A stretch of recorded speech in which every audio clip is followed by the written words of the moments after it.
Malware analysis answers a defensive question. What does this unknown binary do? How does it do it? And what should defenders change? Draw the workflow from left to right. Acquire the sample through an authorized process. Preserve its original bytes and hash. Perform static triage without running it. Move controlled copies into an isolated lab. Observe processes, files, configuration changes, memory, and network behavior. Use reverse engineering to explain important branches and payloads.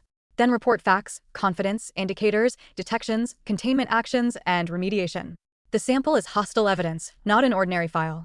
Never double-click it on a daily workstation, upload it to an unapproved public service, or analyze it on a network that can reach production. This tutorial stays defensive. It explains the analytical method, safe architecture, decision points, and common pitfalls. It does not teach malware creation, evasion, or deployment. Use only samples you are legally authorized to possess and analyze. At intake, establish provenance. Record where the sample came from, when it was acquired, who handled it, the business or incident context, and the authority to analyze it. Give the case and sample unique identifiers. Calculate strong cryptographic hashes such as SHA-256 on the original. Store the original in a restricted evidence location and create a verified working copy. Hash again after every transfer. A matching hash does not prove a file is safe, it proves the bytes did not change.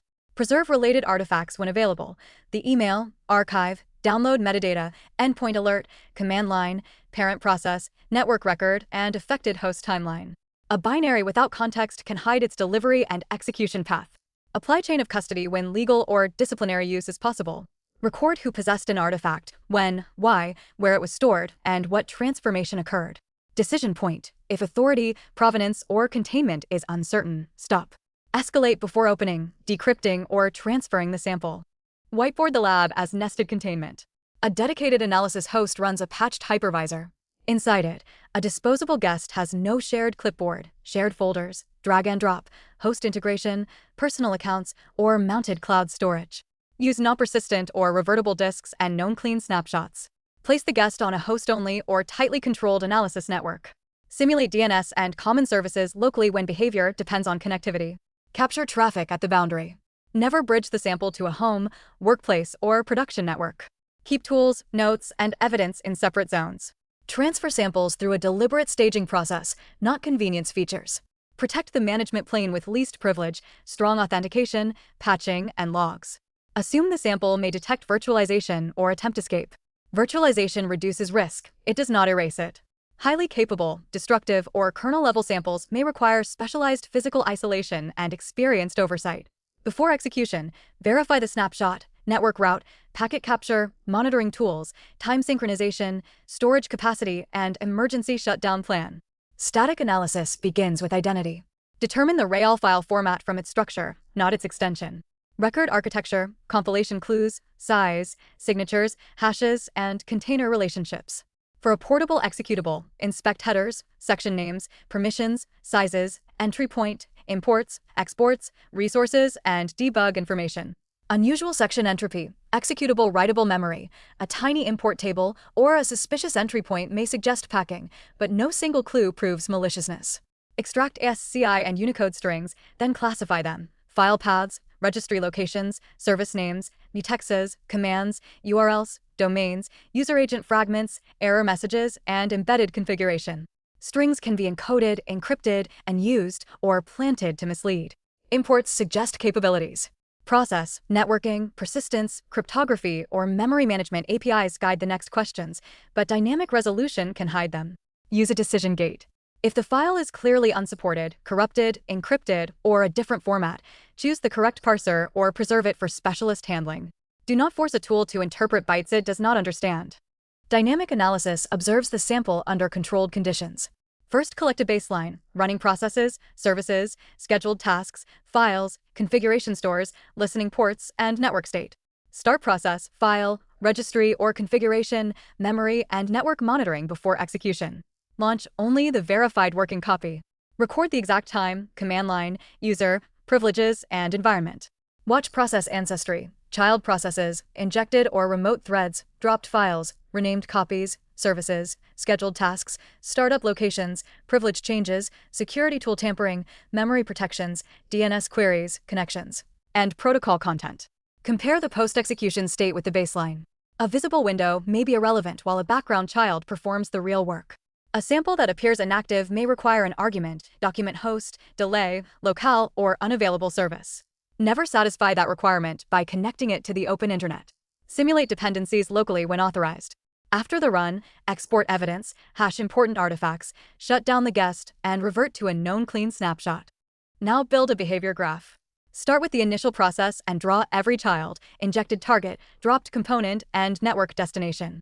Attach file, configuration, memory, and authentication events to the responsible process. Separate stages. Delivery gets the artifact onto a system. A launcher or loader establishes execution. An unpacker reveals protected code. The payload performs capabilities. Persistence survives reboot or login. Command and control exchanges tasking or results. The final objective may be credential theft, surveillance, lateral movement, encryption, destruction, or another impact. Do not label capability as observed behavior. A binary may contain code for screenshots without executing it in the captured run. Report can only when analysis supports capability and did only when evidence shows execution. Map behaviors to a framework such as MITRE ATT and CK for communication and coverage, but keep the raw evidence. A technique label is a summary, not proof. The strongest finding connects a specific process, time, artifact, action, and consequence with reproducible evidence. Reverse engineering explains the important mechanisms behind observed behavior. A disassembler translates machine code into instructions. A decompiler reconstructs higher-level pseudocode, but names, types, and control structures are estimates. A debugger pauses execution so you can inspect registers, memory, call stacks, and branches. Begin from anchors, the entry point, imported functions, cross-references to useful strings, observed file names, network configuration, or functions reached during dynamic tracing. Rename functions and variables based on evidence, not intuition. Add comments that distinguish observation from hypothesis. Packed samples create a decision branch.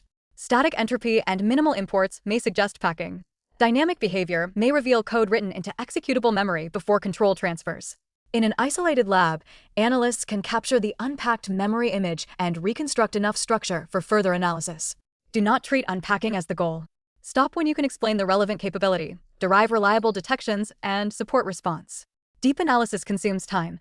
Prioritize the questions that change containment, scoping, or remediation. The analysis output must improve defense.